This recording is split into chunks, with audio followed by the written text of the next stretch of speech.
نضحك كل سنه وانت طيب، رمضان كريم. وانت طيب يا حاج. وجبت الصاروخ دي منين يا حاج؟ صاروخ؟ ده انا جايب لك علبتين هنفخك بيهم. نهار اسود. قوم يلا عشان تجيب لنا طلبات رمضان. انا عازم عمك عبده اول يوم رمضان. انت ما تشوفنيش الا لما تقول لي روح هات لنا طلبات. امال انا مخلفكوا ليه؟ ويا ترى ليه يا حاج؟ عشان تجيب لي الطلبات. وانت عايز طلبات يا حاج؟ لا ابدا، حاجات بسيطه خالص. هتجيب لي شكارتين رز، شكارتين بطاطس، قفصين طماطم وايه تاني يا حاج؟ انت داخل رمضان ولا داخل حرب يا حاج؟ انت بتستظرف بقى. طب قوم هات لي الطلبات ديت على المستيكه. انا عايز ايه تاني؟ هو لسه في تاني؟ واحنا لسه جبنا حاجه؟ ده لسه زينه رمضان. حاضر يا حاج. عايز حاجه تانيه يا حاج؟ الا ما قلتليش انت كنت بتضحك قوي كده على ايه؟ اصل كنت بتفرج على فيديوهاتك اللي على اليوتيوب. ومالها فيديوهاتي الصراحه جامده، بس محدش معبرك لا لايك ولا الاشتراك.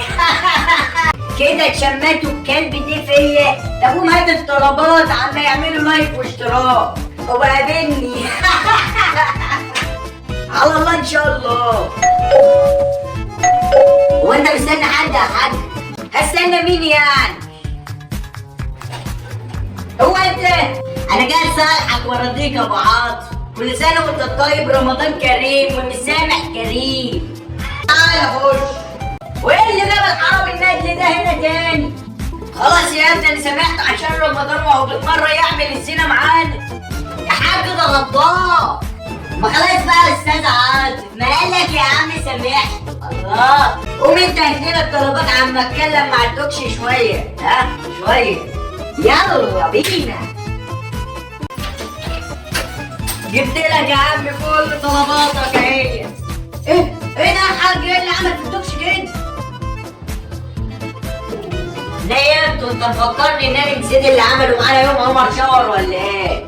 وهتعمل فيها يا حاج؟ ده رمضان بكره. ما انت عارف يا ابني ابوك طيب يا ابني. هيترمي في المخزن نفطره ونسحره معاه ونكسب فيه ثواب. وهو يتربى بالمره لحد ما يعرف ان الله حق. الو يا حاج عبد. والله كنت لسه في ايوه يا ابو عارف عامل انت وام عارف في العيال. رمضان كريم. كل سنه وانت طيب. وانت طيب يا حاج عبد. اعمل حسابك معايا بكره في الفطار. ليه كده يا ابو عبد؟ مش عايزين نكلفك. انت اخويا يا حاج عبد. ماشي يا ابو عبد. خلاص جاي. سلام سلام. رمضان في مصر حاجة تانية والسر في التفاصيل. رمضان في مصر غير الدنيا معمول طعام جميل. رمضان في مصر حاجة تانية والسر في التفاصيل. رمضان في مصر غير الدنيا معمول طعام. ما تشوف لنا الفطار يا ابني. امك جهزته وراحت تفطر عند 6. حاضر يا حاج. منور يا حاج عبده. حبيبي يا ابو عاطف.